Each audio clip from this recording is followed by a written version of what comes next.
പ്പെട്ടവനാകുന്നു. പരിശുദ്ധ മറിയമേ, തമ്പുരാന്റെ അമ്മേ, പാപികളായ ഞങ്ങൾക്ക് വേണ്ടി ഇപ്പോഴും ഞങ്ങളുടെ മരണസമയത്തും തമ്പുരാനോട് അപേക്ഷിക്കണമേ. ആമേൻ. കർത്താവേ, നിന്റെ ഉന്നതമായ നാമത്തിന് സ്തോത്രം ചെയ്യുന്നു. കർത്താവേ, നിന്റെ വിശുദ്ധ പൗരോഹിത്യത്തെ മഹത്വപ്പെടുത്തണമെന്ന് പ്രാർത്ഥിക്കുന്നു. കർത്താവേ, സഭയിലുള്ള സാന്നിധ്യം നീ പ്രകടമാക്കണം. ഈശോയെ, 39 വർഷം ഞാൻ അർപ്പിച്ച കുർബാനയുടെ യോഗ്യതയാണ്. കൃപാസ്ഥാനത്താറെ ജീവനോടെ പ്രത്യക്ഷപ്പെട്ട പരിശുദ്ധ അമ്മയുടെ മാധ്യസ്ഥതയിൽ അങ്ങയുടെ മക്കൾ ഇപ്പോൾ ആശീർവദിക്കപ്പെടുന്നു. കർത്താവ്, ഈ ആശീർവാദം അവർക്ക് നിലനിൽക്കാൻ ഇടയാക്കണമെന്ന് പ്രാർത്ഥിക്കുന്നു. ഞാൻ നിലനിൽക്കുന്ന സ്നേഹത്തെ നിങ്ങൾ നിലനിൽക്കാൻ ഈശോ പറഞ്ഞില്ലേ കർത്താവേ. അതുപോലെ തന്നെ കർത്താവേ, നീ പറഞ്ഞു, ഞാൻ നിങ്ങളെ പറഞ്ഞയക്കുന്നു, ഞാൻ നിങ്ങളെ നിയോഗിക്കുന്നു, നിങ്ങൾ എൻ്റെ സ്നേഹത്തിൽ നിലനിൽക്കുവേൻ. അപ്പോൾ നിലനിൽപ്പിൻ്റെ വരങ്ങൾ അങ്ങയുടെ മക്കൾക്ക് നൽകണം ഈശോയെ.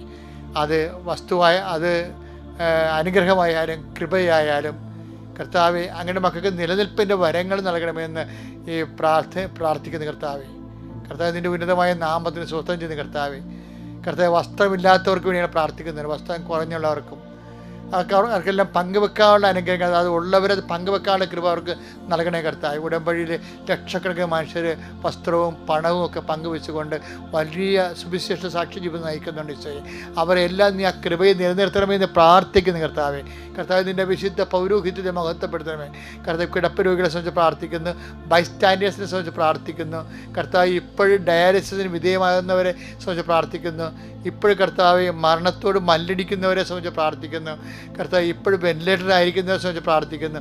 കർത്താവിൻ്റെ മാലാഖ അവരെ സന്ദർശിക്കുകയും ഈ പ്രാർത്ഥനയുടെ ശക്തിയാൽ കൃപാസ്ഥാനത്താറെ ജീവനോടെ പ്രത്യക്ഷപ്പെട്ട പരിശുദ്ധ അമ്മയുടെ പ്രത്യക്ഷഘട്ടത്തിൻ്റെ യോഗ്യതയാണ് ഇപ്പോഴ് കഠോരമായ മാനസിക പീഡകളിലും ഉറ്റവരും ഉടയവരും വേർപിരിഞ്ഞു പോയതിൻ്റെ സങ്കടങ്ങൾ ജീവിക്കുന്ന മരണ വീടുകളും മരണം കഴിഞ്ഞ വീടുകളിലും കർത്താവെ അങ്ങ് കയറിച്ചെല്ലുമെന്ന് പ്രാർത്ഥിക്കുന്നു. എൻ്റെ കർത്താവിൻ്റെ ഉന്നതമായ നാമത്തിൽ സഭയുടെ അധികാരത്തിൽ കുരിശിൻ്റെ അടയാളത്തിൽ മാരക രോഗങ്ങൾ, തീരാവേദികൾ, ജീവിത ദുരിതങ്ങൾ, കുഞ്ഞുങ്ങളെക്കുറിച്ചുള്ള ആദികൾ, ഭീതികൾ യേശു ക്രിസ്തുവിൻ്റെ നാമത്തിൽ മാറിപ്പോകൊണ്ട് പ്രാർത്ഥിക്കുന്നു. കർത്താവ്, മക്കളെ ഓർത്ത് വേദനിക്കുന്നവരെ, ഭർത്താവിനെ ഓർത്ത് വേദിക്കുന്നവരെ, ബന്ധുക്കളെ ഓർത്ത് വേദനിക്കുന്നവരെ, കേസിനെ ഓർത്ത് വേദനിക്കുന്നവരെ, കടങ്ങളെ ഓർത്ത് വേദനിക്കുന്നവരെ, ഇല്ലായ്മകളെക്കുറിച്ച് ഓർത്ത് വേദനിക്കുന്നവരെ, പല കാര്യങ്ങളും കൃത്യമായിട്ട് ഡേറ്റ് ബൗണ്ടായിട്ട് കിട്ടേണ്ട കാര്യങ്ങൾ കിട്ടുമോ ഇല്ലയോ എന്നറിയാതെ ആദ്യം കൊള്ളുന്നവരെ, എല്ലാവരുടെ മേലും ദൈവത്തിൻ്റെ ഇന്നത്തെ ദിവസം കർത്താവിൻ്റെ കൃപ നിൻ്റെ ഉദ്യമങ്ങളെ ആശീർവദിക്കുകയും നിന്നെ ഉത്സാഹപരിതമാക്കുകയും ചെയ്യട്ടെ.